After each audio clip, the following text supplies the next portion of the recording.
Buenas tardes a todos. Ya hemos dado unos 3 minutitos de cortesía. Ya vamos a empezar prontamente con nuestro evento.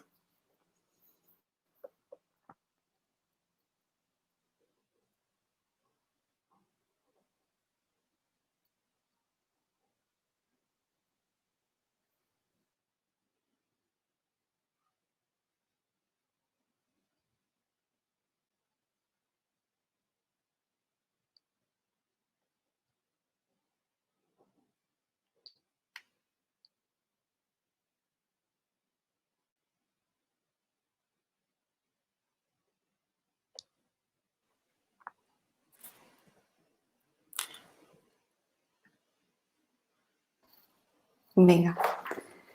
Bueno, pues buenas tardes a todos. Tardes o días, porque no sé si también hay gente que se está conectando desde Colombia. Vimos en la lista también que había gente desde Argentina. Yo me presento, yo soy Sol Fernández y aquí arriba, no sé si la están viendo igual que yo, está Andrea. Nosotras somos parte del equipo de Experience Design de Everis y hoy, justo dentro del marco del Barcelona Design Week, les queremos presentar un informe en el que todo el equipo de Experience Design, en un gran espacio que tenemos en el Research Center, en el Living Lab, hemos hecho y hemos desarrollado en el marco de este evento, que tiene como temática este año el activismo y justamente nuestro informe, lo que queremos compartirles hoy es diseño para el activismo. Cuando hablamos de activismo, digamos que saltan muchas dudas, ¿no? Pareciera como si es algo complejo, pero a la vez simple y al final, bueno, el activismo es movimiento, ¿no? Sea movimiento social, político, religioso, algo que produce finalmente un cambio. Y de eso queremos hablarles hoy. Queremos ver cómo desde el diseño de experiencias, que es lo que tratamos nosotros en Everis junto con el Living Lab, cómo todas estas metodologías de diseño de experiencia pueden optimizar o pueden implicarse dentro del diseño, dentro del activismo, para generar diálogos, para empoderar a la gente, para generar esos actos y esos cambios alrededor de diferentes causas. Más adelante vamos a presentarles a 3 invitadas muy especiales que tenemos. Por ahora vamos, Andrea y yo, a hacer la introducción.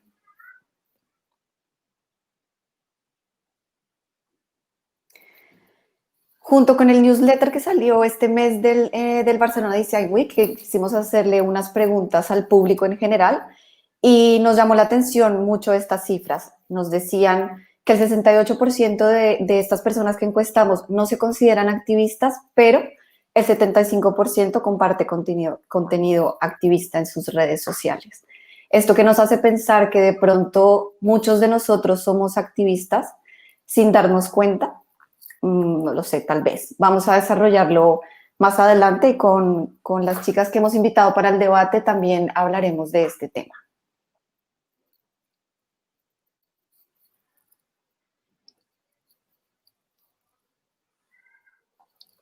Este es nuestro equipo, lo que les contaba, detrás de todos los informes, detrás de todos los estudios que hacemos, siempre hay un equipo muy grande trabajando, un equipo de diseñadores, de researchers, haciendo investigación, human-centered design, usando las metodologías del design thinking, usando nuestro gran laboratorio del Research Center que ya les he contado.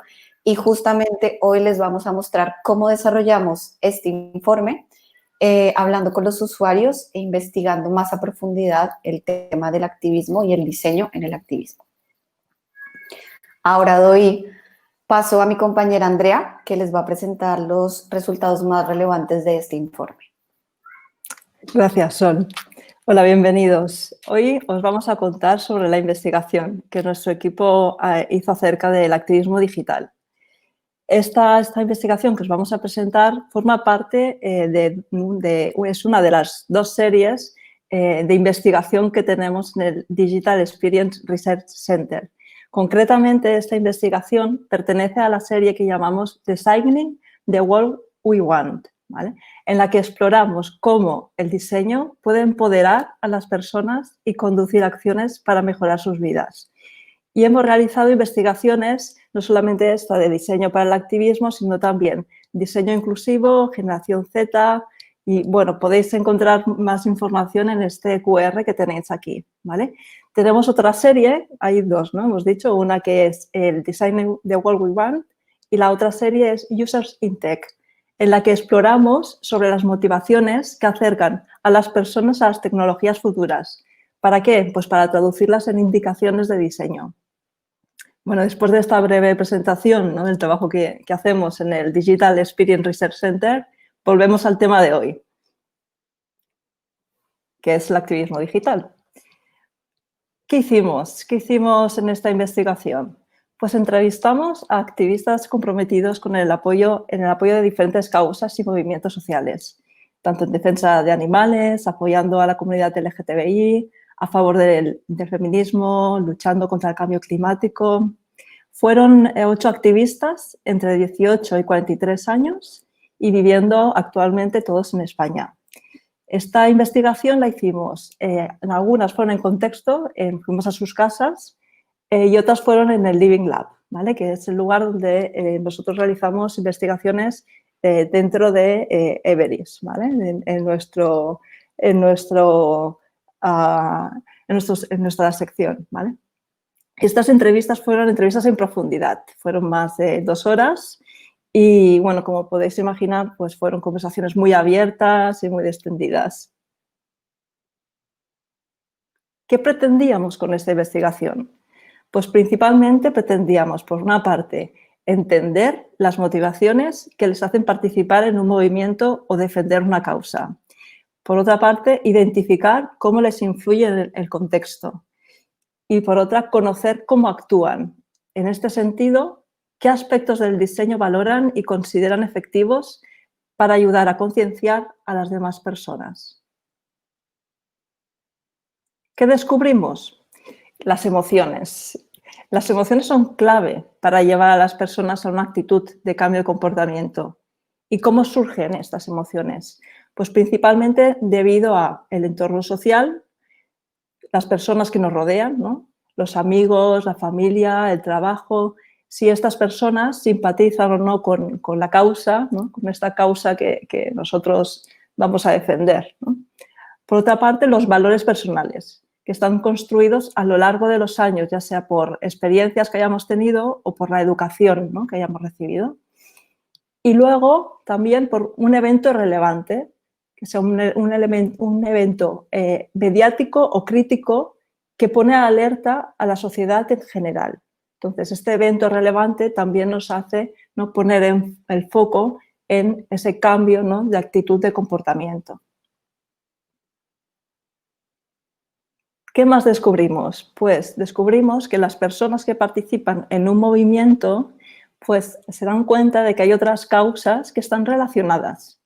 Y bueno, al final es como que descubren que forman parte de un ecosistema, que se van relacionando entre ellas y al final no solamente pues defienden una causa, sino que defienden otras, ¿no?, que se van cruzando, ¿no? Como por ejemplo el feminismo y el ecologismo, ¿no? Al preocuparse por los derechos de las mujeres, ¿no?, adoptan un comportamiento en pro de la ecología.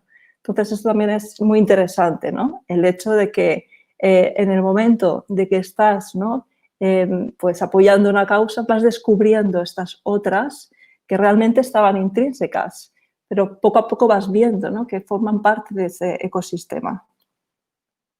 ¿Qué más? Hemos dicho emociones, ecosistema y ahora vamos a por el compromiso. Los activistas entrevistados indicaron que apoyar una causa significa compromiso y diferencian entre 2 tipos de compromiso. Por una parte, el esporádico, cuando la persona sigue al grupo, digamos que no sale de ella, sino que veo que hay una noticia o que hay una acción, ¿no?, que me interesa compartir, pues comparto, y es algo esporádico, ¿no? Es una participación impulsiva, momentánea, ¿no?, y que compartes con el círculo más cercano. Y luego, por otra parte, pues está este compromiso más integral, ¿no?, cuando esta causa pasa a formar parte de tu día a día, ¿no?, de tu vida diaria, influyendo incluso tu modo de vida, ¿vale?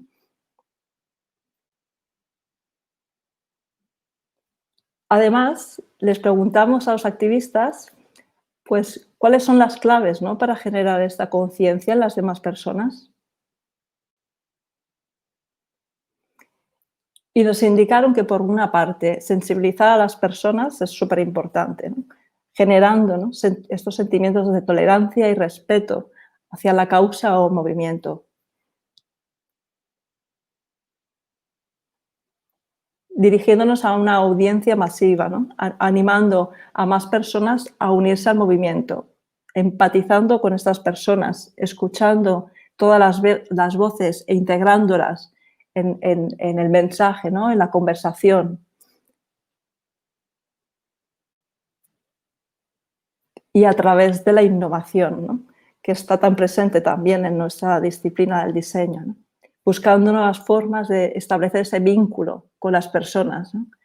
En ese sentido, Internet ha habilitado diferentes posibilidades y también, por otra parte, pues ha hecho visible también esta polarización también, ¿no?, de voces, ¿no? Por eso estos activistas pues, buscan forma de innovar no solamente en sus mensajes, sino también en las iniciativas, ¿no? Y al final, pues, para transmitir que la participación ciudadana es clave para lograr cambios.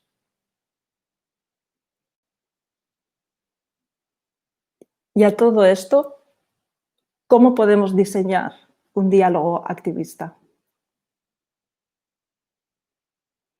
Pues identificamos 3 pilares a la hora de diseñar un diálogo activista. Por una parte, el impacto, creando mensajes que transmitan impacto en la vida cotidiana. Es decir, cuando acercamos la causa a las personas y realmente ven ese impacto, pues es más fácil, ¿no?, pues que generemos esa empatía también y se unan a la causa, ¿no? Entonces, bueno, literalmente lo que nos decían es esto, ¿no? Pues la gente solo se despierta cuando se da cuenta de que algo puede afectar a su forma de vida. Solo es cuando lo tenemos cerca que bueno, reaccionamos, ¿no? Entonces, es importante tener en cuenta esto. Por otra parte, la confianza. Transmitiendo confianza tanto en el mensaje como en la fuente emisora de este mensaje. La confianza es súper importante porque al final en este mundo, ¿no?, repleto de noticias falsas, pues generar confianza es indispensable.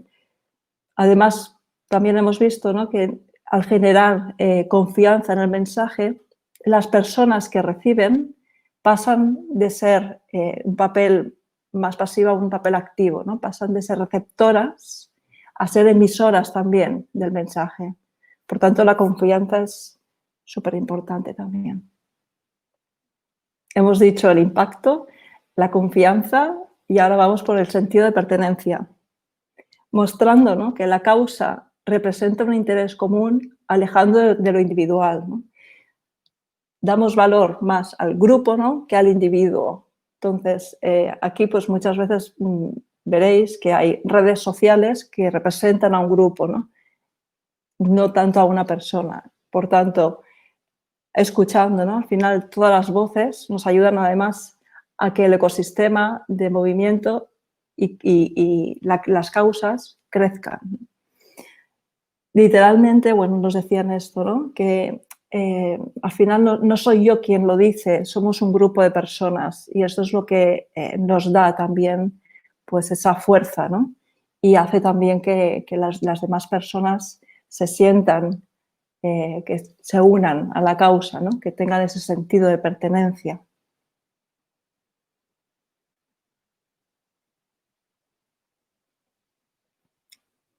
Y por último, ¿qué podemos hacer para convertir en realidad estos pilares estratégicos? Recordamos que estos pilares eran el impacto, la confianza y el sentido de pertenencia. Pues alineando nuestras decisiones de diseño con estos pilares, ¿no?, poniendo especial atención en qué, pues en el discurso, asegurando que la fuente y el canal sean confiables. Recordemos que la confianza era muy importante.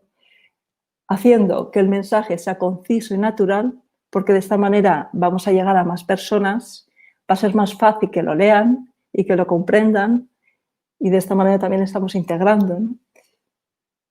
Por otra parte, resaltando el propósito, ya que de esta manera pues, ayudamos a que las personas reflexionen acerca de la causa. La inclusividad, evitando el sensacionalismo y priorizando la ética, mostrando la realidad y respetando los límites, haciendo nuestro mensaje atractivo en todos los sentidos, más allá de lo visual, ¿no? Asegúrate que empatice con la audiencia amplia en todos los aspectos, ¿no? Usando creatividad, ¿no? Tan presente en el diseño, ¿no? A través ya sea de ilustraciones, sonidos. Trabajemos en la creación de símbolos que perduren en el tiempo y que sean memorables, ¿no? Y hagamos también esto, ¿no?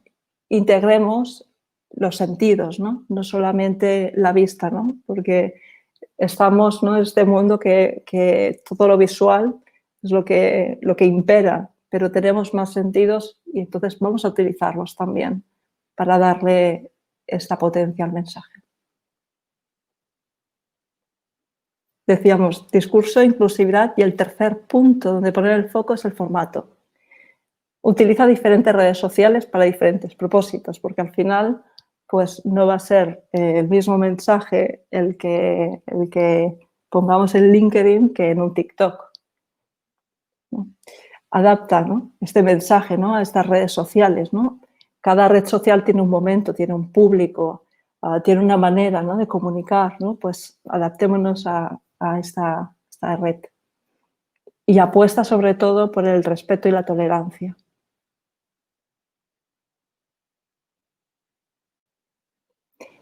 ¿Y con esta información qué hacemos? ¿Cómo seguimos? ¿Cómo puede ayudar el diseño al movimiento activista? ¿Por qué deberíamos implicarnos desde la disciplina del diseño? Os invitamos a todas y a todos a un minuto de reflexión y mientras damos paso a nuestras invitadas.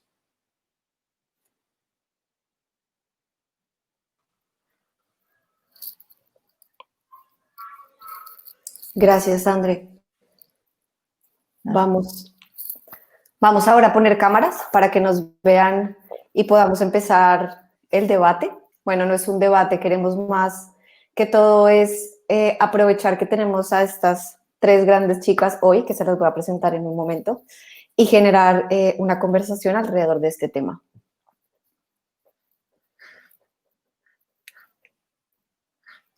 Entonces les voy a presentar, bueno, ya que la primera que puso la cámara fue Desi, les voy a presentar a Desiree. Ella es diseñadora líder de nuestro equipo en Barcelona. También tenemos a Daniela Escobar, que es cofundadora de Las Siete Polas, un blog activista enfocado en generar conciencia sobre problemáticas de género en Colombia. Y a Raquel, investigadora e historiadora del diseño y especialista en diseño social. ¿Y por qué las invitamos a ellas tres? Bueno, porque queríamos tener un poco las diferentes perspectivas sobre este tema. Y voy a abrir el debate haciéndole una pregunta a Daniela y que nos explique también un poco de qué son Las Siete Polas, cuál es el blog, qué formatos tiene. Y te quiero preguntar cómo ha influido el diseño en el discurso que Las Siete Polas quiere darle a su público. Súper, Sol, muchas gracias. Pues primero quería darles las gracias por estar acá. Para nosotros es un honor poder participar en un foro como esto.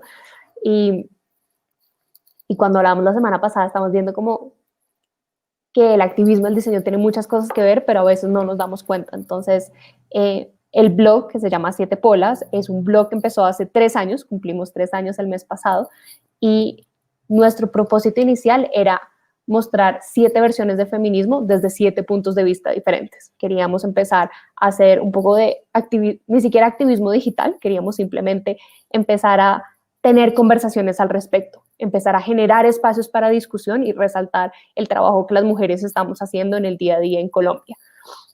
Para nosotros fue muy importante hacer el blog en español, porque el contenido lo podíamos hacer, digamos, en inglés para que llegara a una audiencia más grande, pero el contenido no existía en español. Entonces fue uno de los pilares estratégicos más importantes y en ese momento en Colombia tampoco se estaba hablando mucho del tema. Entonces, a medida que empezamos a evolucionar con el blog, nosotras también evolucionamos con el blog y nuestros discursos evolucionaron. Y pasamos de ser solo un blog a ser una organización activista que busca empezar a generar espacios de discusiones para mujeres. Nosotros tenemos diferentes formatos, tenemos nuestro blog, que lo pueden encontrar como sietebolas.com, ahí tenemos publicaciones semanales en las cuales tocamos diferentes temas, porque como les decía, nuestro propósito es empezar a generar discusiones y decir que el feminismo no es un discurso cerrado y limitado de cómo se debe vivir la vida o qué es lo que está bien o lo que está mal, sino que se adapta también a algo que decían ahorita, que son como las diferentes audiencias, ¿no? Cada persona ve el feminismo de manera diferente y eso es importante tenerlo en cuenta cuando uno empieza a construir un discurso activista. No podemos encasillar a todo el mundo en lo mismo, a pesar de que hay ciertos elementos que sí se comparten. Pero bueno, tenemos el blog que lo publicamos cada semana, tocamos diferentes temas, también trabajamos redes sociales, trabajamos Instagram, Facebook y Twitter, donde hay publicaciones diarias, y también ahorita empezamos a trabajar otros formatos como un podcast. Lanzamos un podcast en los meses pasados que ahorita que estaban hablando como los diferentes formatos, también hace parte de cómo podemos mantener el discurso vivo a través de los canales donde la audiencia está. Entonces, como nuestro propósito es llevar el discurso feminista a quienes se consideran feministas y a quienes no se consideran feministas, es muy importante tener ese discurso claro y muy simple. Me preguntabas de cómo ha influenciado como los formatos de las redes. Para mí el diseño tiene un papel súper estratégico en el activismo y sobre todo en el activismo en redes, que uno, diferente de pronto al activismo social que se hace en la calle, tiene que tener mensajes muy concretos, simples, pero con contenido y de una manera estéticamente construida o que tenga sentido estéticamente. Y ahí es muy importante el diseño, porque no es lo mismo poner una publicación en Facebook o en Instagram con un montón de texto plano, sin diseño, sin colores, donde voy a perder a la audiencia, a tener un mensaje muy simplificado con un layout o un fondo que atraiga y también enfatizando ciertos puntos importantes de la comunicación, adaptándola a cada una de las redes. Entonces, para mí, esa parte del diseño ha sido súper importante. De hecho, a nosotros nos tocó crear una identidad gráfica, como un manual de diseño para cuando hacemos nuestras redes, para cuando hacemos alianzas con otras organizaciones, porque sí es muy importante todos los elementos del diseño para poder transmitir muy bien los mensajes y generar recordación en nuestros usuarios, en nuestras audiencias. Gracias, Dani. Sí, yo creo que esto conecta muchísimo desde lo que hacemos nosotros en Experience Design, que es, bueno, Human Centered Design, ¿no? Empezar desde el usuario, saber qué necesita, saber qué quiere e ir adaptando como todos los discursos y toda la parte gráfica justamente a eso. Pero bueno, yo no voy a hablar mucho más de eso porque para eso tenemos a otra experta, a Desi, pero primero voy a preguntar a Raquel, porque bueno, Raquel justamente no hace todo el activismo digital, pero tuvimos una conversación la semana pasada en la que ella nos contaba que muchas de las herramientas que usamos en Experience Design, ella las aplica a sus casos desde el diseño social. Entonces, Raquel, me gustaría que nos contaras un poco acerca de esto también. Bueno, muchísimas gracias en primer lugar por haberme invitado a participar en este evento y bueno, gracias también por la pregunta que me haces, ¿no? Porque me da... Raquel, sí. Perdóname que te interrumpa un momento, que me están diciendo acá tras bambalinas. Olvide decir, por favor, si tienen preguntas en el chat, estamos súper dispuestos a recibirlas, pregúntenle lo que quieran a las chicas que aquí estamos. Ya, perdona. Nada, gracias, porque está bien que la gente pregunte, creo que contribuye, digamos, a que haya más juego y que haya más puntos de vista, ¿no? Bueno, te agradezco también la pregunta porque me da un poco la oportunidad también de explicar un poco mi trayectoria, porque yo soy muy conocida, creo que sí, que lo soy, en el ámbito del diseño, pero sobre todo en el ámbito de la historia del diseño. Entonces, hay un giro que hago yo llevo muchos años investigando temas de activismo en diseño, pero el activismo gráfico fundamentalmente, y también, bueno, pues el papel del diseño en el feminismo y en un montón de campos, ¿no? Y llevo, bueno, os puedo decir, pero más de 20 años investigando estos temas, ¿no?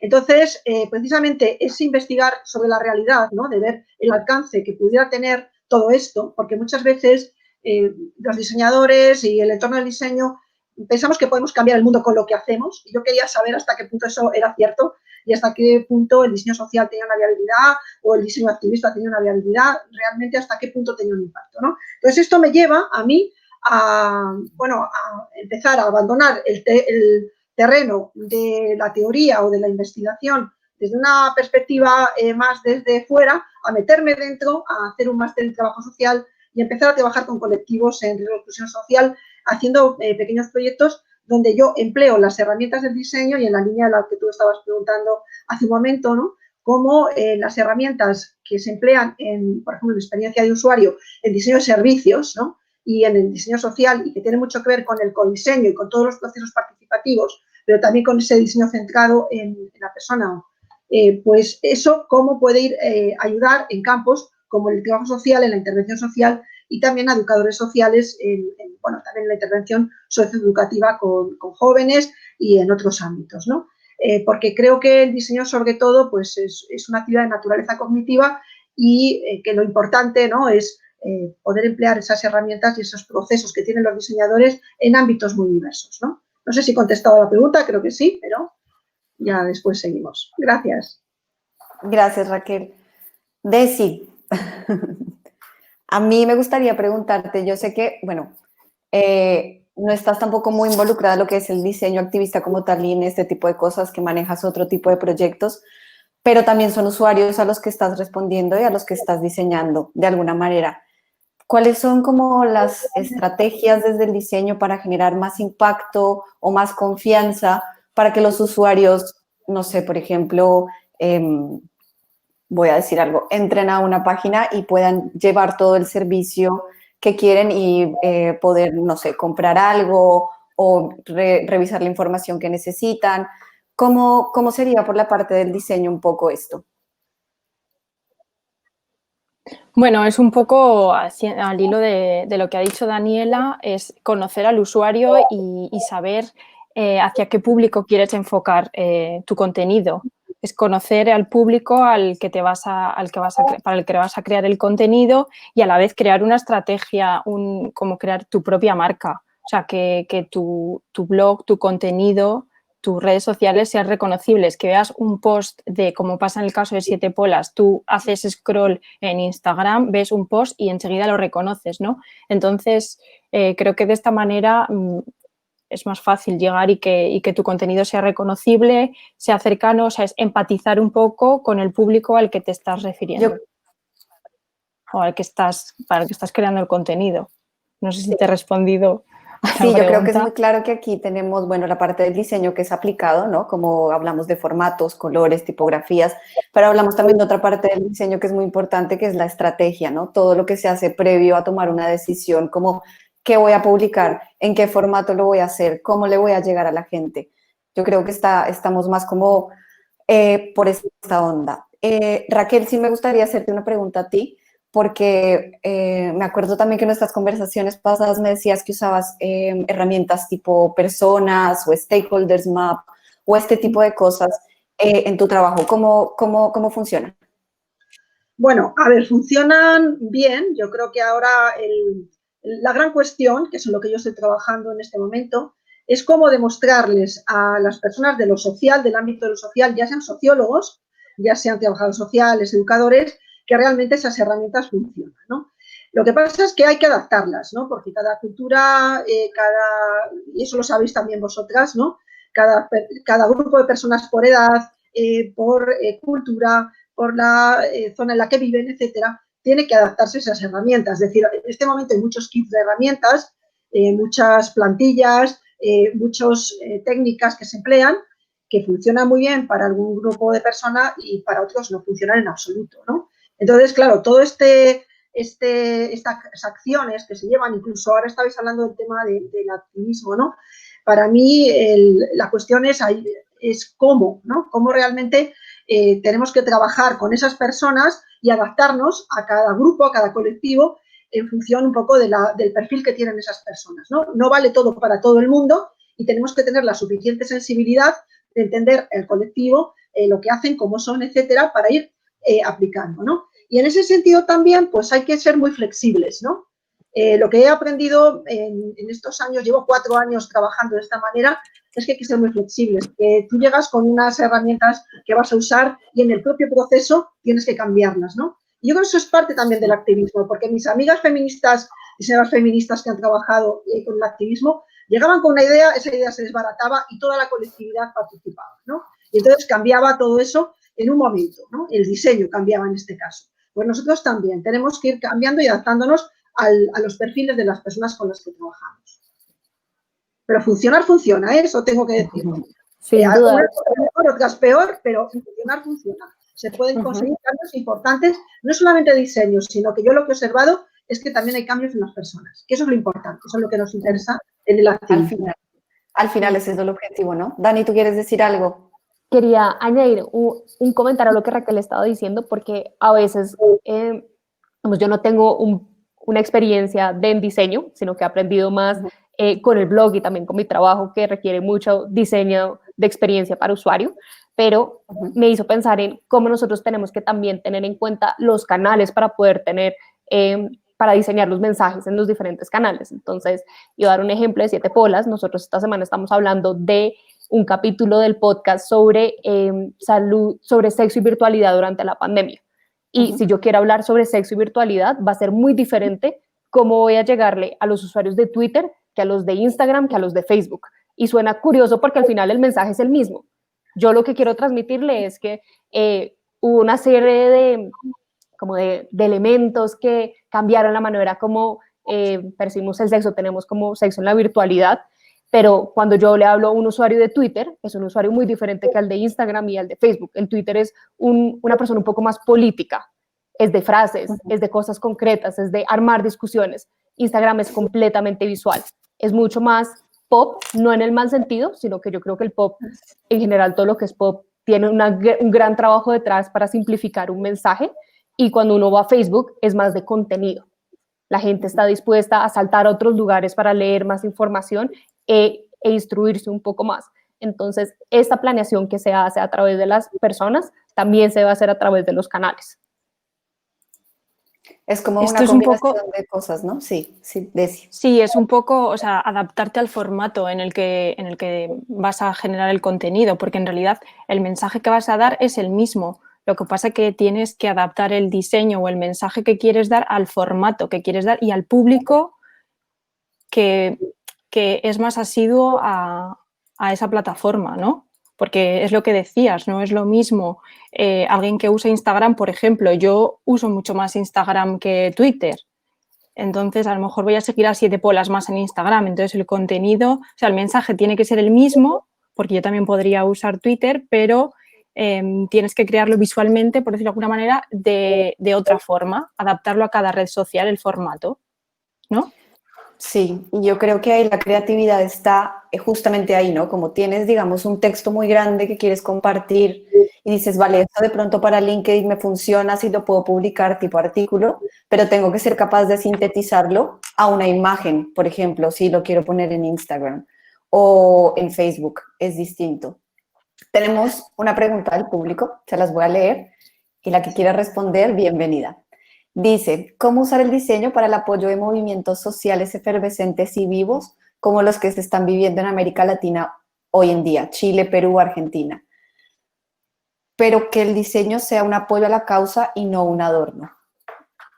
Bueno, yo creo que puedo decir algo, ¿no? Creo que el activismo no es una cosa reciente, ¿no? El activismo, el diseño, viene ya de muy atrás, ¿no? Si hablamos, por ejemplo, del feminismo, las primeras sufragistas sabían el poder y el papel que tenía el diseño con la creación de imágenes, y de hecho, pues una de las preocupaciones de muchas feministas era formar a mujeres para que pudieran trabajar en las imprentas, porque en el siglo XIX habían sido excluidas. Entonces, el control de los medios de comunicación y el control de la imagen ha sido muy importante. Entonces, hay una larga tradición de diseño gráfico para el activismo que hemos visto en el feminismo, pero que hemos visto, por ejemplo, en la guerra de Vietnam, que fue muy potente, o en la guerra civil española, por ejemplo.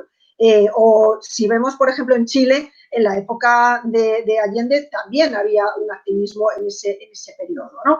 Entonces, yo creo que lo que han hecho los activistas del diseño siempre ha sido poder tener esa capacidad de comunicación que tiene el diseño con ese uso de las imágenes y de la tipografía y de los mensajes, ¿no? Y del color y todo esto al servicio de las ideas, de las causas, ¿no?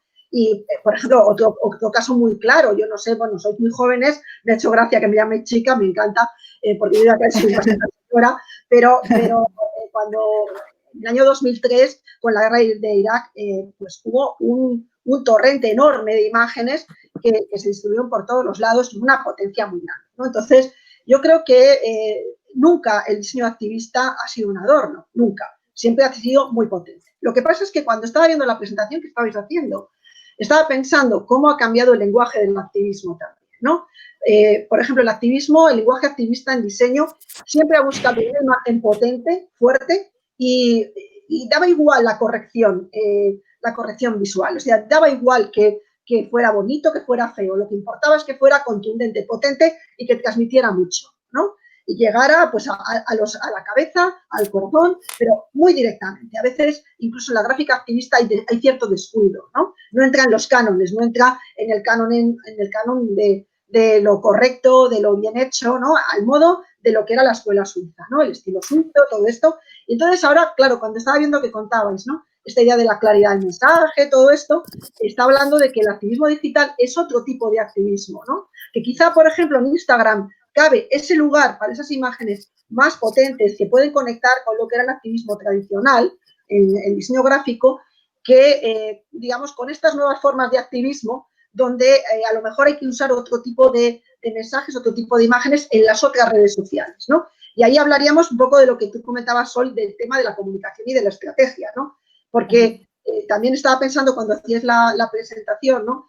Que no me extraña que la gente diga que no es activista, ¿no? Porque la definición tradicional de activismo ha estado muy relacionada con la idea de transgresión, ¿no? De la idea de combate, ¿no? Siempre de movilización, ¿no? Entonces, mucha gente piensa, bueno, yo por compartir, yo qué sé, un mensaje de Change o de Abad, ¿no? No soy activista, simplemente comparto esto, ¿no?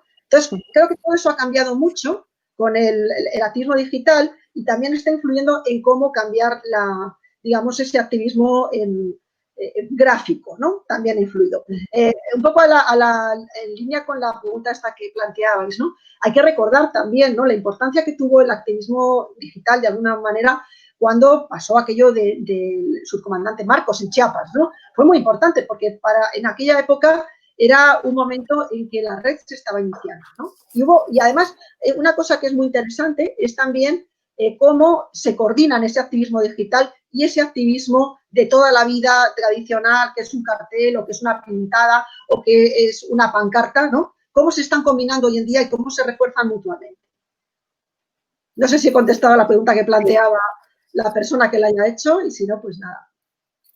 Sí, de hecho me haces pensar en la palabra, solamente en la palabra activismo, ¿qué es? Y lo que les decía al inicio, es movimiento, es lograr cambio. No importa si es digital, no importa si es en algo, pero sí es verdad que ahorita en esta era de la información o desinformación, estamos como muy, estamos recibiendo muchísima información todo el tiempo y nuestro spam de atención cada vez es menor. Por eso los nuevos formatos, por eso la nueva repercusión del diseño en todo esto, porque ahora te ponen un video de 1 minuto y dices, es que no lo voy a ver, a mí que me des rápido los mensajes, pim pam, muy rápido, y se acabó. Y ahí el diseño y el diseño estratégico para sintetizar es clave, es clave. Raquel, a mí me hiciste pensar en, hablando de las sufragistas, ¿no? Donde las pancartas eran muy importantes, ¿no? Y no solo en las sufragistas, sino en todos los movimientos sociales, inclusive, y pues en un ejemplo un poco contrario, Hitler también tenía todo un departamento, un ministerio de propaganda, porque sabía el poder del diseño para mover las masas. Y hoy en día, con la parte digital, estaba pensando que nuestras pancartas son probablemente estos posts que tengamos en las diferentes redes. También podemos considerar WhatsApp y todos los canales de comunicación como redes, porque ahí también estamos teniendo interacciones sociales. Y me hiciste pensar especialmente en los símbolos, y que el diseño es muy importante generar símbolos. Cuando uno ve de pronto los movimientos activistas, estoy pensando en las Panteras Negras en Estados Unidos, tú veías el símbolo y sabías de qué se trataba. Y ahorita, hoy en día, digamos, con el feminismo también, si ves el símbolo de las hembras con la manito, sabes que se trata de feminismo. Y esos elementos son muy importantes para transmitir mensajes y para sentar por lo menos posiciones personales cuando uno está interactuando ya en un ámbito Sí. físico, que ya no es posible hacerlo tan fácilmente hoy en día, sino en lo digital todo el tiempo. Ay, creo que perdimos a Raquel por un momento. Bueno. Siguiendo también un poco con el debate, a mí sí me gustaría preguntarte, Dani, desde que ustedes empezaron, porque no tengo muy claro cuántos seguidores tienen ahora, pero Se ha caído, no te preocupes, línea. Raquel, aquí. Perdonad. Me he perdido lo que estabas diciendo, pero no sé qué ha pasado, que se ha ido. A ver si puedo entrar en el. No puedo entrar con la cámara. Entrar otra vez. Sí. Perdonad que no he escuchado lo que decía Daniela. No te preocupes, estaba diciendo que también en el diseño es muy importante los símbolos, ¿no? Y cómo los símbolos se mantienen a pesar de que el formato cambie. Y pues el diseño es clave en generar esos símbolos. Si me lo ponen a hacer a mí, terminas con una carita feliz. Y eso no condensa todo el contenido que un mensaje puede tener. Sí. Sí, es muy importante esos símbolos. Lo que pasa es que yo creo, bueno, yo en mi experiencia también, una experiencia que tuvimos muy interesante, fue cuando el 15M, el acercarnos a los movimientos sociales que había en la Plaza de Cataluña, ¿no? Y cómo muchas veces no entendían el papel del diseño, porque el papel del diseño, como se ha, digamos, relacionado tan íntimamente con las cuestiones corporativas, pues nos decían y vamos a ofrecerles nuestro apoyo, ¿no? Haciendo lo que sabíamos hacer, que era pues, diseño, y nos decían, no queremos un logotipo, ¿no? Entonces ahí yo también me di cuenta de que hay que hacer toda una labor pedagógica por parte del diseño de un acercamiento, ¿no? a los colectivos. Voy a intentar salir a ver si me funciona la cámara, que no sé por qué no me funciona la cámara ahora, no puedo desbloquearla. Bueno, perdonadme, lo siento, no sé qué ha pasado. No pasa nada, no te preocupes. Yo estaba por hacerle otra pregunta a Daniela, que estaba viendo, bueno, no sé cuántos seguidores tienen ahora, pero bueno, yo empecé a seguir a las 7 Polas cuando eran muy pocas. Y quiero saber si ustedes saben quién es el público, ustedes han estudiado quién es su público, han hecho investigación con sus usuarios, o esto va un poco más como on the go, es decir, no hacen las publicaciones específicamente para conseguir seguidores, sino para lanzar un mensaje. ¿Cómo funciona esto? Esa es una gran pregunta porque yo creo que muy pocas veces hemos hecho estudios con nuestros seguidores para entender exactamente cómo se están comportando. Nuestra audiencia sí la tenemos más bien perfilada, son mujeres entre los 20 y los 35, 40 años, sobre todo en Latinoamérica. Nuestro mayor público está en Colombia y en México, a pesar de que tenemos audiencia en otros países. Y también tiene una penetración en estratos socioeconómicos medios y altos, más que bajos, porque ahí nosotros también somos muy humildes en reconocer que no podemos hablar por todo el mundo y que es muy difícil a veces conectarse. Como no podemos hablar de la realidad de todo el mundo sin conocerla, más allá de lo que podamos estudiar y entender, pero nunca va a ser como un mensaje tan fiel frente a las necesidades que puedan tener todas las personas. Creo que también un poco el éxito de lo que hemos tenido es que siempre hemos sido muy sinceras y todas las comunicaciones salen de lo que nosotros pensamos y cómo creemos, y eso ha logrado conectarse con la audiencia que tenemos. Y no todas las publicaciones ni todos los temas logran conectarse, pero la mayoría sí, porque lo que hacemos es, como les dije al principio, tratar de abrir espacios de discusión para que las personas puedan reflexionar al respecto. Entonces, sí hay momentos en los cuales tratamos de entender qué es lo que nuestros usuarios quieren oír, con qué tono, en qué mensajes, pero la verdad es que la mayoría de las veces ha sido mucho más de intuición que de estrategias. Y de pronto tener una estrategia mucho más clara o tener otras herramientas nos podría llevar a otro nivel en el cual no estamos hoy. Vale, gracias. Por aquí tenemos a Raquel otra vez. Sí, pero no Yo puedo. les voy a hacer no te preocupes, que te oímos perfecto. Bueno. Tenemos otra pregunta por aquí. Dice, con las redes sociales, el aumento de perfiles falsos, noticias falsas y de cyberhaters en general, ¿cómo se puede mantener un activismo limpio que no caiga en confrontaciones y sin llegar a la censura? Nosotros vamos a saltar acá a responder porque justo nosotros nos preguntamos mucho eso. Y viendo la presentación que hacían al principio, a mí hay algo clave que se me hace del activismo en redes sociales y es la confiabilidad de los mensajes.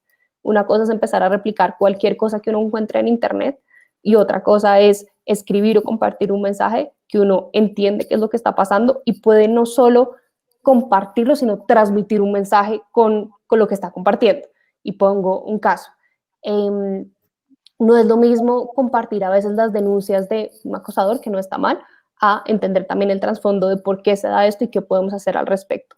Para mí las redes sociales sí pueden en algún momento llegar a ser banales, pero tienen un poder de masificar un mensaje muy grande. Y algo que a veces no quedamos en cuenta es que el cambio en el activismo no se hace de la noche a la mañana. No es porque todas salgamos a la calle que de pronto el mundo cambió. Es a través de conversaciones continuas en diferentes espacios, oyendo y entendiendo mensajes, que uno empieza a cambiar la manera de pensar y después empieza a cambiar la manera de actuar. Hay muy pocas personas que naturalmente están inclinadas a ser activistas de calle y trabajar y dedicar toda su vida para que los cambios sucedan. Pero sí necesitamos del apoyo de todos y las redes sociales se convierten en una gran herramienta para que seamos conscientes de las cosas que tenemos que cambiar y nos movilicemos desde pequeñas a grandes acciones a poder generar esos cambios. Gracias. Esta también es una pregunta, bueno, abierta, pero más hacia el diseño de sí. ¿Cómo nos aseguramos de tener diseños éticos o que realmente respondan a las necesidades de las personas y no que las crean? Porque, bueno, también tenemos mucho de esto, ¿no? Generar necesidades o satisfacer necesidades. Creo que es un poco ambas, ¿no? Porque por un lado tienes que crear necesidades y por el otro tienes que generar, o sea, es muy relativa esta pregunta. Me has pillado. Pero, por ejemplo, Desi, cuando ustedes, por parte de Experience Design siempre tenemos, digamos que unas normas, ¿no? Unas normas muy claras del diseño. Hay unas que sí, otras que no, pero en tu estrategia como diseñadora siempre estás muy pendiente que este tipo de cosas se cumplan, por más de que, por ejemplo, un cliente te diga, no, es que esto se ve muy bonito, lo quiero así. Ahí es donde entra de pronto la ética del diseñador a decir, no, un momento, que esto no es así como decir que se ve bonito. Evidente. O sea, tu diseño tiene que ir acorde con tu mensaje. O sea, esto tiene que ser así. O sea, no puedes... Tus diseños tienen que ser... son tu cara, son tu carta de presentación, ¿no? De tu movimiento, de tus posts, de tus publicaciones. Entonces, tienes que seguir una línea, o sea, lo que tienen que ser acorde a tu mensaje. No sé, no hay más. O sea, no puedes inventarte algo porque quiero decir, a ver, voy a poner un ejemplo, 7 polas. Ahora te llegan y te dicen, mira, yo qué sé, una marca y te dice, mira, quiero que publiques esto porque, yo qué sé, os voy a pagar. ¿Vale? Sí. Aquí vosotras tenéis que tirar de vuestra ética y decir, ¿encaja con lo que yo quiero transmitir? ¿O me lanzo a la piscina porque, mira, me hacen un diseño, me gusta, me van a pagar, etc.? Pues es un poco lo mismo, ¿no? Me lleva, de hecho, a pues la pregunta que nos acaban de hacer, el contenido. De verdad es que el contenido y mantener como la integridad de lo que uno quiere transmitir como marca es súper importante, porque así es donde uno crea la confiabilidad. Y esa confiabilidad es la que de pronto te va a separar de una estrategia comercial de, no sé, de aceptar todos los patrocinadores porque te van a dar dinero a cambio, porque te dicen que te van a hacer una promoción en redes sociales para que tengas más seguido. Eso a veces no es suficiente. En el activismo, el mensaje, el contenido puede ser más importante que cualquier otra cosa. Sol, yo quería comentar una cosa respecto a esto que habéis comentado, ¿no? Primero, el tema de la ética es un tema muy complicado, muy complejo, ¿no? Yo creo que la ética es una cuestión personal. También es verdad que se puede establecer desde las profesiones un código deontológico, ¿no? Pero la ética siempre es una cuestión personal. Otra cosa es que estemos hablando ya de responsabilidad social corporativa, porque claro, los diseñadores en temas éticos tienen poco margen, ¿no? Tienen el margen personal, pero claro, tú trabajas para un cliente y ahí tienes que tomar la decisión de si tú quieres seguir trabajando para un cliente que tiene un comportamiento que es ético o que no lo tiene. Entonces, ahí es una decisión personal. Lo que se tiene que hacer es exigir muchas veces que las organizaciones, las instituciones, las empresas tengan un comportamiento ético, ¿no? Y eso es una parte importante y es precisamente lo que causa las grandes dificultades también en diseño, ¿no?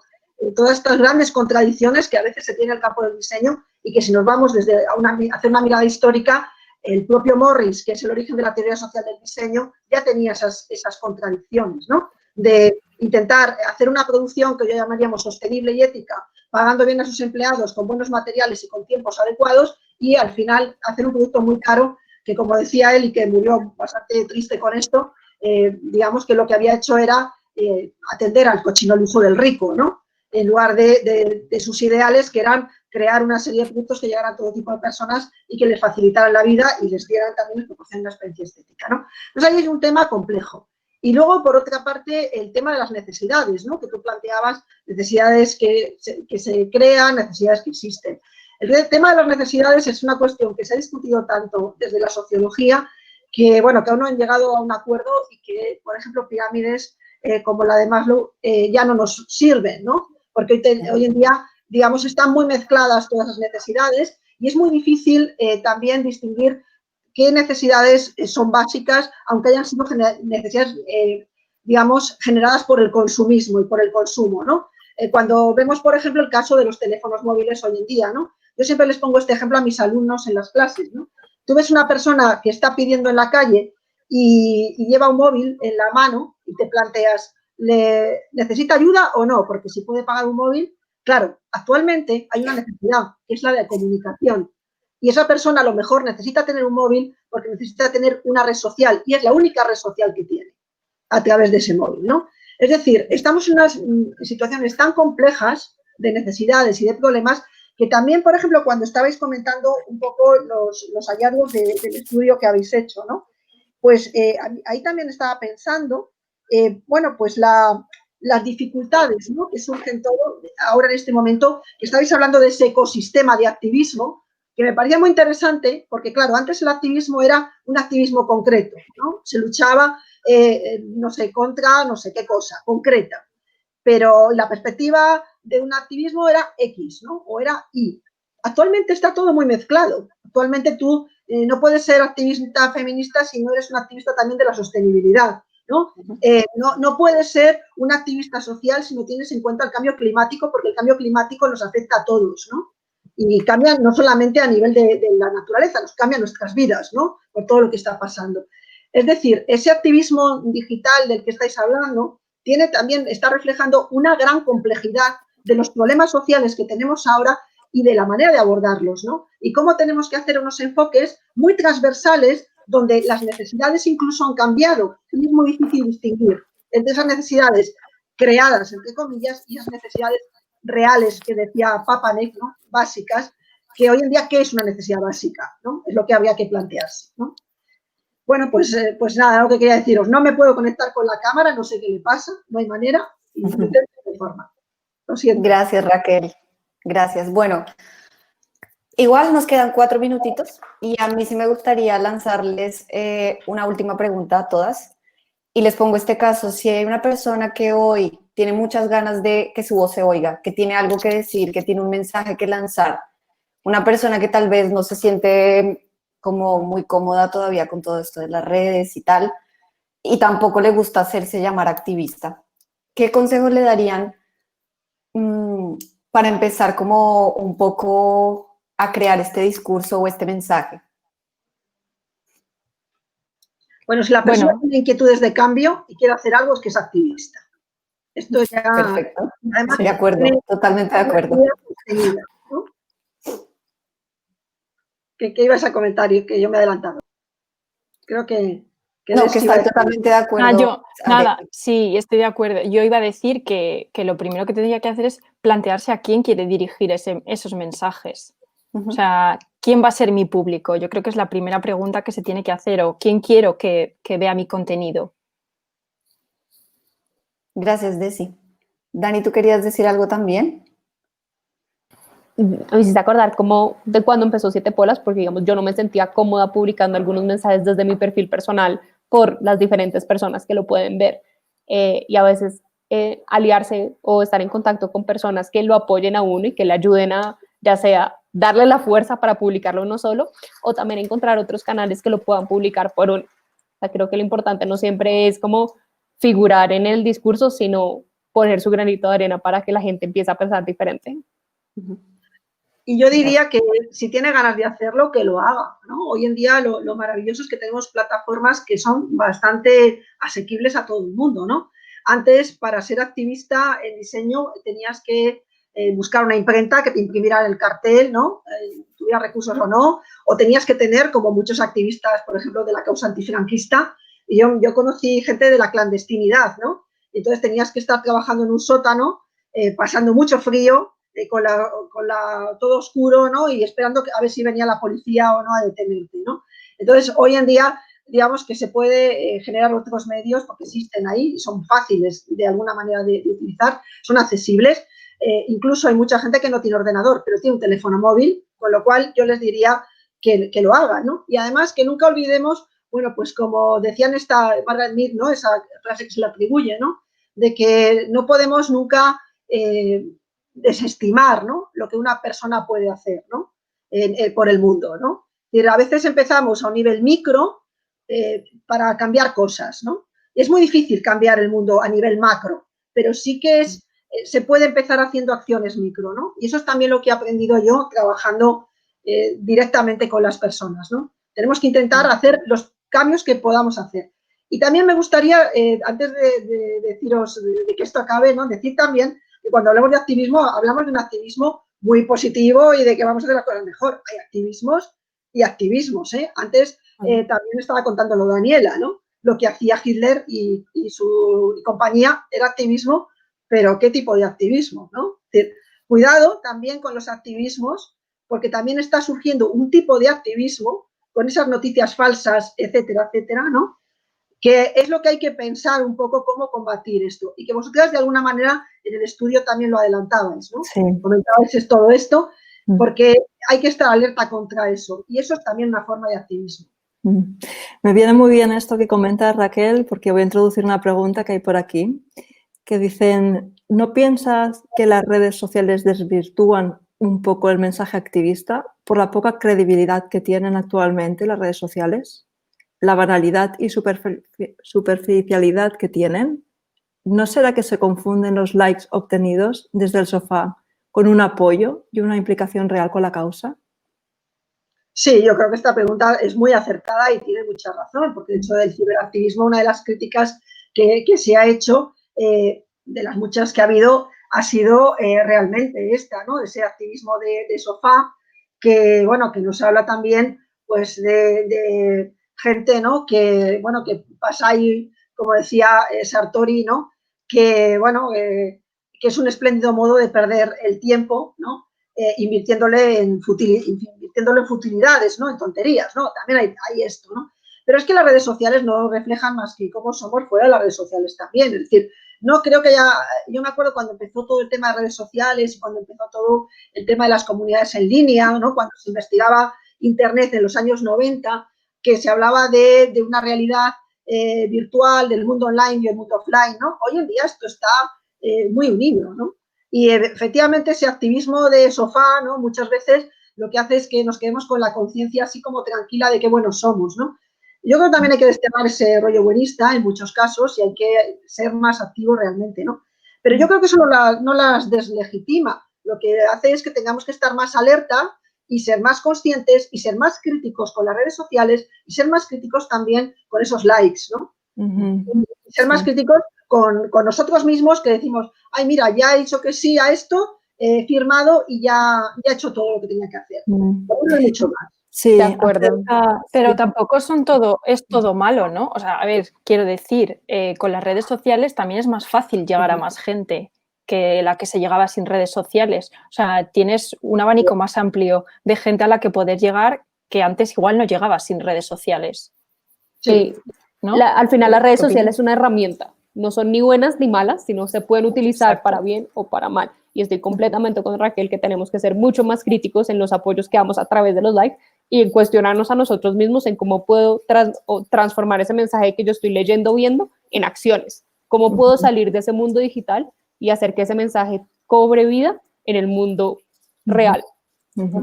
Genial, Sí. Daniela. Hay aquí también otra pregunta que está relacionada con esto, que dice, ¿pensáis que el activismo digital tiene que ir ligado al analógico?